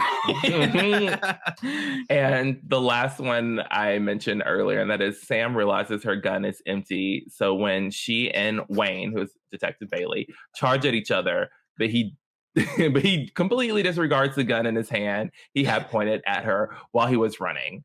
It was the comedy, the hilarious visual of that. It was like King Kong and Godzilla running at each other. And it's like if King Kong had a gun and he just forgot he had a gun. It was too good. It was just too good. It was the best. I love that scene. It was the fact that the wide shot out, right? It was a close up on each of them, and then it was a wide shot out, and it was so funny because it was like a click click, oh shit, for her close up, and this haha, I got you now look on his face, and they're like, ah, and they run towards each other. Yes, they and both his yelling. hand is up. The gun is like, I just hit my microphone, and the gun is like this, and I'm like, he has a gun in his hand. He's like, just pull the trigger, bro. I don't understand. Because that's what happens when there's a moment where Tara's hanging from the balcony, and Ethan from below is trying to slice at her, and it's a pretty significant drop. So you're like, oh, if she dropped, then things could go bad either way for her. But then she insists on Samantha, who's holding on to her, to trust her and let her go. And then she gave her the knife. She drops. And so what you're thinking is... What knife did Sam have, Jonah? What knife did she grab that she needed to use to protect her family? Very original Scream killer knife from Daddy Billy Loomis. And with the blood still wet. What was that? Okay, that's another oopsie. Are they just adding fresh blood to that knife regularly so it's constantly glistening? That was the touch up to the knife. Like they're like, we gotta give this 3D effect from the glass case it was inside of. But yeah, and so when Tara drops, you're like, oh, when she drops the way she drops, it looks very intentional because it is. And you're thinking, oh, she's gonna instantly stab old boy. But he stabs her first. Oh yeah, they were not holding back on the kills on either side. Yeah, it was so good. Tell them how she gets Ethan though in that moment in that scene. She stabs him through the eye. No, that wasn't him. The mouth. Yes, someone else got stabbed through the eye. Yeah, Detective Bailey, right? By Sam. Yes. Yeah. Sam got that eye. I feel like she pulled it out when she pulled the knife out. They never really show it, but I was kind of half expecting her to just hold up the knife with his eyeball on it. I would have loved it. That would have been a little detail great. that would have made me cackle. I would have cackled. I was like, yeah. But the way that Tara makes Ethan deep throat that knife. Like right through the open mouth. It was very satisfying. I'm like, what it does was this the way mean? Ethan looked like he was trying to deep throat Chad when Chad gave him a compliment at the top of the movie. Yeah, I did clock that. I'm like, what if he had a low-key crush on him? Well, that was part of where the rage was coming in when he was like pin cushioning him. Well, before Tara got him in the mouth, he said, I always wanted to stick something in you, Tara. But Tara stuck something in him first. I did not. I didn't remember that. Did. Oh, but God. He did. He definitely said that, which I was like, not you being bisexual and a murderer. How do we know he was bisexual? I'm completely going off that look he had on his face when Chad told him he was a snack. Yeah, and also because he didn't seem interested in the girl that Chad was trying to hook him up with. I mean, would she be interested in anything else if shirtless Chad was next to you? Let me tell you, if Chad Meeks Mill or whatever his name is, not Meek Mill, that's a rapper. If he told me I was a snack, then I'd be like, well, moist. Daddy, come snack on me. Completely moist. Like, don't tell me that if you ain't gonna take a bite, sir. Oh my God. Y'all, so that was us lusting over Chad and Josh Shigara and loving this movie. As I said earlier, it's my favorite. Jonah, if you had to rank this in your screen, do we want to save it and we can put it on, we can tweet it into like, this is Jonah's stream ranking? No, I can tell you, I do think it is, I hate to even call it my favorite because I feel like it just stands alone so well on its own that it's like its own kind of film. And so I'm like, it almost seems unfair to rank it next to the others because it's just so different, but... That's a cop-out. I know, right? Okay, so if I was considering everything, it would probably be like... because of all of the aggressive kill scenes, the creativity of those, the acting and the twists, and the return of legacy characters, I would say it is a favorite of mine for sure. Probably strong contender. Probably right there with Scream 4. I really liked Scream 4. I think it's one of the most underrated ones. That one was so memorable. I mean, forgetful to me. Remember me, like, because I was like, I never saw it. And then I was watching it before we went to 5 and I was texting like, oh yeah, I just remember this. I remember a few of these scenes. Yeah. Whoops. I think it was because of the twist of, I just never saw Sydney's niece as being the killer. That was before they really leaned in hard into the twists of these films. I feel like before then it was a bit more predictable to me, like of who the killers might be. But like in 4, it was like, oh, that I was not expecting. And then the wild shit she did after that, I was like, I don't know. It was just, and I think also because Emma Roberts, she just acted her fucking ass off in that. She did do a really good job. Yeah, but I would say if I her shtick, hold a knife to my throat and make me tell you what my favorite would be, I would probably say it was this one. What's your favorite scary movie? A bitch, it Scream 6. Clip, social media. You got it. What's this mark? 150-35? Okay. Okay, so let me see. We talked about our moments and our thoughts. And we talked about some oopsies, and we have gone really long. So we're going to do a very quick, Jonah, what you watching? Girl, what you watching? Bitch, I was not expecting that. I was not expecting that. So one show. What are you watching? I just wrapped Poker Face with Natasha Lyonne, and it was so good. And not even just the season finale that was so good, the penultimate episode. I love a good penultimate episode. The penultimate episode was truly like the best in the whole season to me. I mean, in terms of the drama and like shock value, that it was truly very satisfying. It's so good, Keenan. Please watch it. It's truly on my list. With you. Actually, after this, after we record, I'm going to watch the Luther movie that you were telling me about because my sister watched it and she was like, Keenan, I feel like this is setting up something. You have to call me when you finish because I want you to tell me what it is. And I'm like, oh. And then I was like, don't say any more because you're the reason why I've not watched Sixth Sense to this day because she went to the movies with friends, came home, and over dinner, she told us that he was dead. Yes. Fuck. And so everything else I know about Sixth Sense is because of pop culture. You got Freddie Prinze Jr.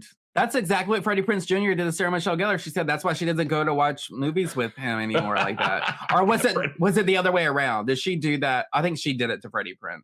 Oh, that's funny. Yeah, I think you sent me that interview. So yeah, so I'm gonna watch that. But I just finished watching History of the World Part 2. It is a series on Netflix, or not Netflix, Hulu. And so let me kind of set this up for you, because so History of the World Part 1 is a Mel Brooks movie from like, I don't know, 1981. And I saw it for the very first time when I was younger. It was on television, so it was definitely edited, but I loved it. It's the first Mel Brooks movie I ever remember watching. It really set me up for my love of comedy and of that just that level of like goofy, smart comedy, because Mel Brooks movies are so smart, but they're also very relevant. And any of the period movies, he likes to work with anachronisms, which when I first learned what that word was, I love the word anachronism, by the way. I've never heard that word before. Oh, so anachronism, it's a literary term, and it's meant to describe something that is used in a time period that did not actually exist then.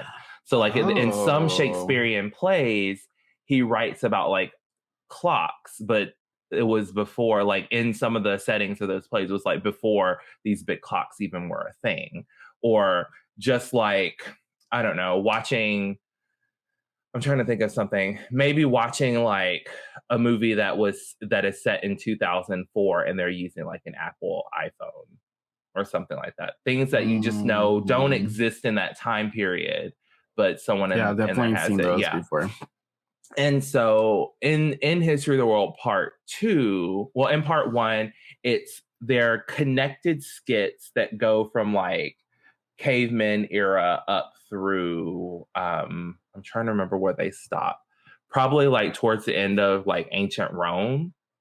And it was just very funny skits, but they all had this through line.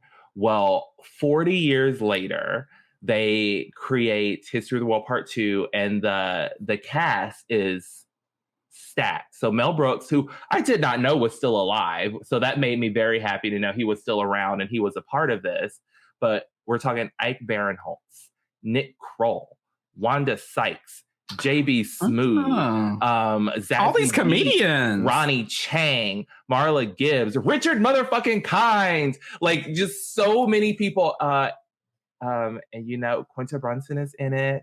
And Jesse Tyler Williams is in it. Really? And if I'm not mistaken, the guy who plays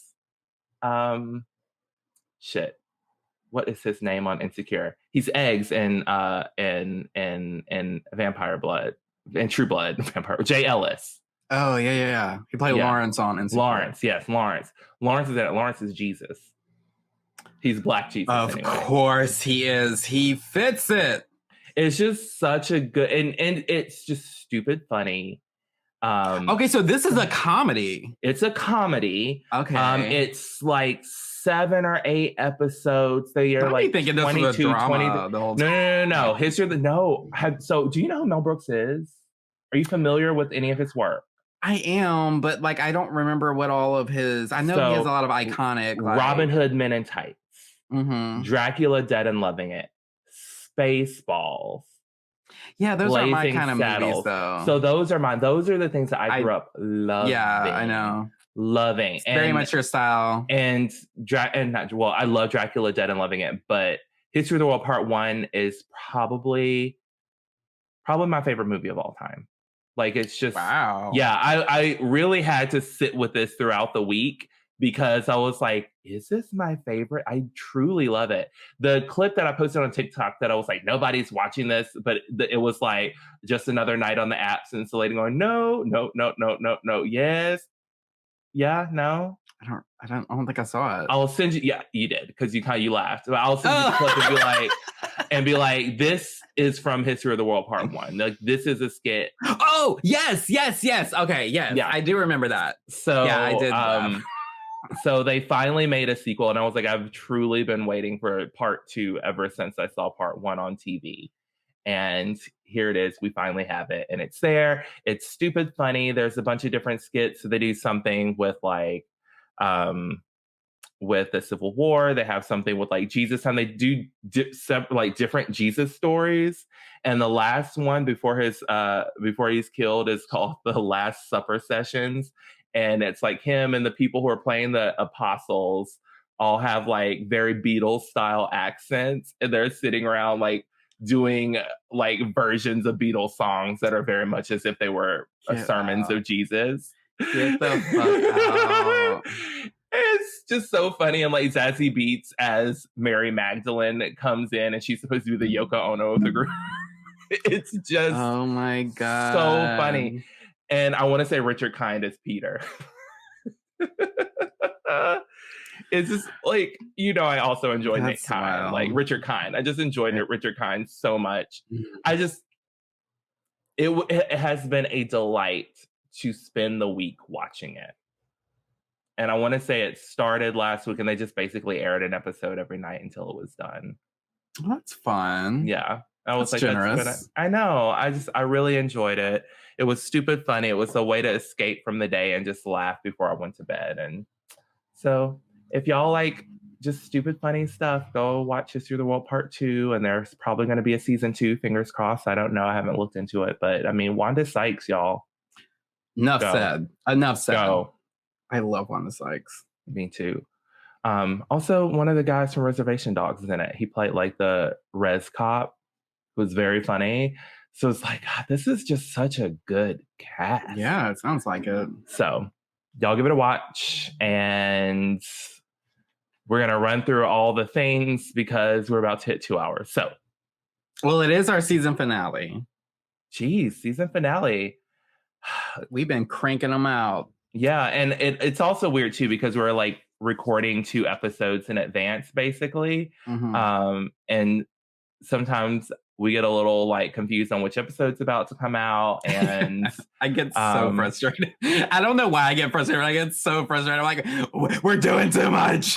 I'm like, but we're not. We're just ahead. We're just ahead. Like, I'm sorry that I've been ahead with editing, so you may get like 2 episodes to review in a week. Like, oh no, I'm so used to getting them last minute to review overnight. Stop trying to throw off my whole procrastination game here. Well, I am trying to get over my procrastination game. So, but yeah, y'all, we've been doing it. And just think, we were supposed to be 3 episodes ahead. So feels like 2 is safe.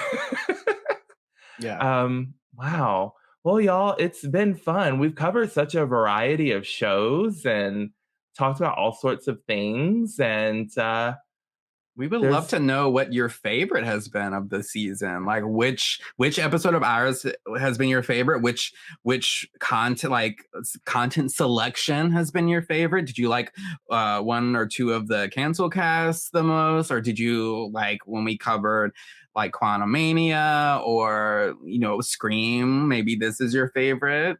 Like, love to hear from people. You could actually leave us a voice message. Well, let's hold off on that because so Anchor has changed their layout and our website is a little more annoying to get to. So I think we're going to work on actually building a website to have things on outside of the Multiverse of Color website. We'll have one that we can maintain that will have a proper URL without all those extra things in it, so that you can have some direct access to us. Maybe we'll have that in time for season 4. Oh, we'll definitely have it before season 4, I'm sure. Well, everybody, so that is all we have for you this season, officially. There may be some mid-season stuff, like we said earlier, depending on what is happening and if something fun comes up that we're like, oh, we got to talk about it. So in the meantime, you can stream this episode and previous episodes. Oh my gosh, my computer is being stupid. So in the meantime, you can stream this episode, of course, on Anchor FM, which is now Spotify for podcasts, Apple Podcasts, Castbox, Google Podcasts, Overcast, Pocket Cast, Radio Public, Spotify, and Stitcher. And while you're there, please rate, review, and subscribe that's how people can find us, and we want to keep the conversations going. Jonah, why don't you tell them how they can follow us on the social media? Okay. You can find us on Facebook at The Rewind Podcast 1 or search The Rewind Podcast on Twitter at The Rewind_pod, Instagram or TikTok at The Rewind Podcast. You can also contact us via email at therewindpodcast1@gmail.com. We would love to get some messages from you, emails from you, and we may read them on the podcast.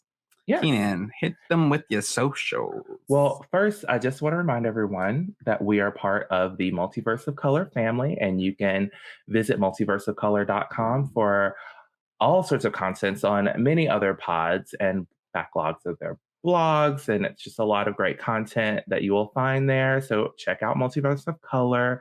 And our theme song, I just want to start giving a shout out. The theme song was written by Jonah, performed by myself, and Young Jay produced everything. So, Jonah, how can they find you on your social media? You can find me on Twitter at Quirky Writer Guy, on Instagram at JS Taylor Writes or Breaking Down Joe, or on TikTok at The Cult Pop and Breaking Down Joe. Fabulous. And you can find me on TikTok and Instagram and Twitter at Keeks on Camera. On Instagram, the O and on is a 0. Everything else is spelled the way it sounds. I know you get tired of saying that, right? So annoying. It's so annoying. And what's even more fun is that Keeks on Camera with the 0 is in my predictive text, but not the one with the O. So that's also very fun. That's your phone's way of saying just change the others. Just change the others. And I'm like, ugh, I have to wait because, you can only change, especially on TikTok and Instagram, you have to wait or whatever. Yeah. So that's also very annoying. But it's not annoying? People who are kind. That was not a good segue at all. Not. Y'all. I was how am I going to go? I know. From there? I was like, and I just made it hard for him. But y'all, be kind. And please rewind. Goodbye. Bye. Wake up to a new morning. Pop in a little nostalgia. Just be kind and listen to the rewind.